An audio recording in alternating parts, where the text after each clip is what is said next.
ঈদ ফিরতি যাত্রায় বাড়ি থেকে রাজধানীতে ফিরতে শুরু করেছে। এরই মধ্যে গতকাল ট্রেন দুর্ঘটনায় ৫ জন নিহতের ঘটনায় সংখ্যাও বেড়েছে। দর্শক, এ বিষয়ে আরও খবর জানাতে টাঙ্গাইল থেকে আমাদের সাথে সরাসরি যুক্ত হচ্ছেন সহকর্মী আহমেদ রাসেল। আমরা চলে যাচ্ছি তার কাছে। রাসেল, মহাসড়কের সার্বিক পরিস্থিতি আমাদেরকে জানাবেন। শ্যামলী, যদি মহাসড়কের অবস্থাটি বলি তাহলে বলতে হয় স্বাভাবিক সময়ের চেয়ে গত ২৪ ঘন্টায় ৩ গুণেরও বেশি যানবাহন চলাচল করেছে এই রাস্তা ধরে। মূলত এই রাস্তায় এই যে ঢাকা টাঙ্গাইল মহাসড়কটি রয়েছে, এই মহাসড়কে কিন্তু স্বাভাবিক সময়ে ১২ থেকে ১৫,০০০ যানবাহন চলাচল করে থাকে। গত ২৪ ঘন্টায় এই মহাসড়ক ধরে প্রায় ৪৬,০০০-এরও বেশি যানবাহন চলাচল করেছে বলে আমাদেরকে জানানো হয়েছে যমুনা সেতু কর্তৃপক্ষের পক্ষ থেকে। তো এর প্রেক্ষিতে প্রায় ৩.৫ কোটি টাকা তারা কিন্তু রাজস্ব আয় করেছে বলে আমাদেরকে জানিয়েছে। তো একটি তথ্য জানিয়ে রাখি যে ঈদ ফিরতি যে ঈদ যাত্রাটি রয়েছে, যে সাধারণ মানুষ যারা বাড়ি থেকে রাজধানীমুখী হয়ে ফিরছে, আজকেই কিন্তু সেই যাত্রার একেবারে শেষ দিন আমরা বলতে পারি।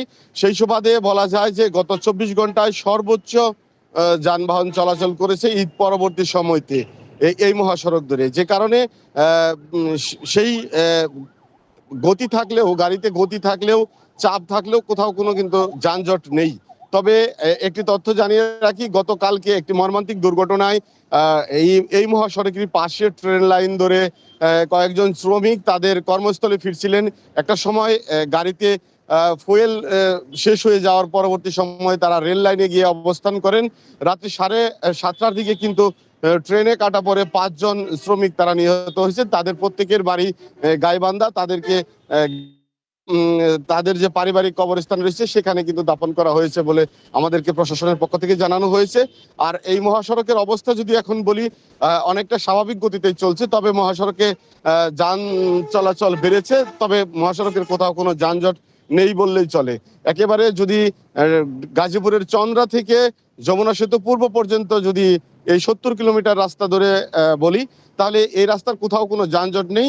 তবে গাড়ির চাপ রয়েছে প্রায় ৩ গুণ। তো আর দুর্ঘটনা নিয়ে যদি জানাতে চাই, তাহলে এই ঈদ পরবর্তী সময় বা ঈদের আগের যে যাত্রা রয়েছে, সেই যাত্রাগুলোতে কিন্তু আমরা বারবারই দেখেছি যে এই মহাসড়কের পাশে যে রেল লাইনটি, সেই রেল লাইন ধরে এর আগেও অনেক দুর্ঘটনা ঘটেছে, মর্মান্তিক দুর্ঘটনা ঘটেছে। কখনো ৫ জন, কখনো ৭ জন, কখনো ৩ জন ট্রেনে কাটা পড়ে মারা যাওয়ার আমরা ঘটনা দেখেছি। তবে প্রশাসনের পক্ষ থেকে আমাদেরকে বলা হয়েছে মূলত সাধারণ মানুষ যারা অতি উৎসাহিত হয়ে রেল লাইনে উঠে যায়, সেই সকল কারণেই কিন্তু এই ধরনের দুর্ঘটনা ঘটে থাকে বলে তারা আমাদেরকে জানিয়েছে। মূলত যারা মহাসড়ক ধরে চলাচল করেন তাদেরকে রেল লাইনে উঠতে বাধা প্রদান করে কোনো সাইনবোর্ড আমরা এখন পর্যন্ত ওই জায়গাটিতে দেখিনি। তো যে সকল কারণেই মহাসড়কে যারা যাতায়াত করেন তারা কিন্তু অনেক সময় ট্রেন লাইনে চলে গেলে এই ধরনের দুর্ঘটনা ঘটছে। রাসেল, আপনাকে ধন্যবাদ।